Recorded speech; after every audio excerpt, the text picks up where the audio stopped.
हिंदई सिंध में रहंदड़ समूरनि दोस्तनि खे लर्न विथ जीवत जे फैक्स चैनल ते भलीकार। उम्मीद त तव्हां सभु ख़ैरियत सां हूंदा। जीअं त असीं हींअर सिंधी ग्रामर खे पढ़ूं पिया। कल्ह असां पढ़ियोसीं सिफ़त जे बारे में, ऐं अॼु सिफ़त जा जेके क़िस्म आहिनि उनखे तफ़सील सां पढ़ंदासीं।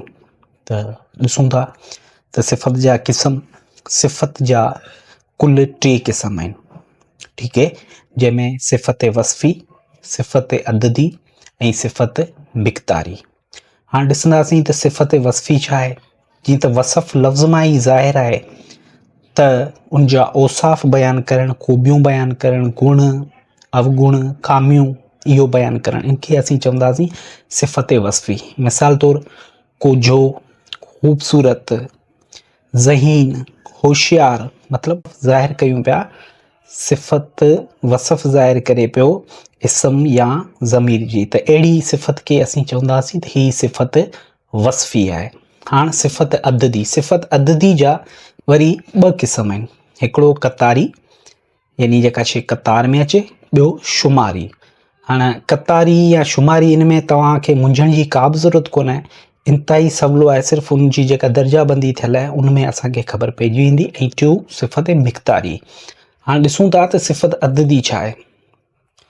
सिफ़त अददी अहिड़ा लफ़्ज़ जेके इस्म जे शुमार या ॻणप खे ज़ाहिर कनि, त उनखे असीं चवंदासीं त सिफ़त अददी आहे। मिसाल तौरु 10, 15, 4, इहे थी विया सिफ़त शुमारी, मतिलबु जंहिंमें शुमार थिए। अहिड़ा लफ़्ज़ जेके के इस्म जे ॻणप या शुमार खे ज़ाहिर कनि। मिसाल तौरु 5, 15, 8, 2 ऐं क़तार, मतिलबु अहिड़ा लफ़्ज़ जेके कंहिं हिकु क़िस्म जी बीहक या दर्जाबंदी कनि या उनखे ज़ाहिर कनि। मिसाल तौरु 10 number, 5 number, 6 number, 12 number, 8 number, 9 number, इहो थी वियो क़तारी, मतिलबु हिकिड़ी क़तार में शइ हुजे।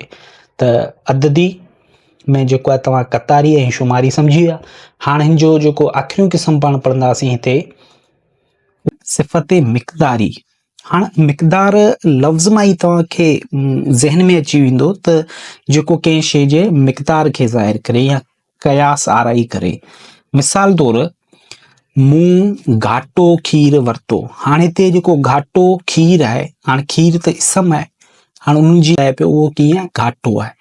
हाणे मिसाल तौरु हिते चवां मूंखे हुन थोरो ॾिनो, त हाणे थोरो छा थी वियो, इहो बि सिफ़त मिक़दारी थी वियो। जीअं काफ़ी अहिड़ा सिंधी ॿोली में लफ़्ज़ आहिनि, थोरी, घणी, वॾो, नंढो, ही वॾो, इनखे असीं चवंदा आहियूं सिफ़त मिक़दारी, मतिलबु जेको मिक़दार खे ज़ाहिर कनि था। मूंखे उमेद आहे त हीअ वीडियो तव्हांखे पसंदि आई हूंदी। ऐं जेकॾहिं केरु हिन चैनल ते नओं आहे त डिस्क्रिप्शन में मूं ग्रामर जा जेके आहिनि लिंक्स ॾिना आहिनि वीडियो जा, उन्हनि लिंक्स ते वञी करे हू जेके फ़ेल अकर तर्क आहे या फ़ेल जा जेके क़िस्म आहिनि या प्रयोग आहे या सिंधी ग्रामर आहे, उनखे हू ॾिसी सघनि था। ऐं प्लेलिस्ट खे चेक करे सघनि था। सिंधी लिटरेचर जे बारे में बि जेको मवादु आहे उनखे बि ॾिसी सघनि था। त इंशाल्लाह सुभाणे वरी हिकु नए लेक्चर सां गॾु, नए क्लास सां गॾु जीवत कुमार खे इजाज़त ॾींदा। सिंध सलामत, साथ सलामत।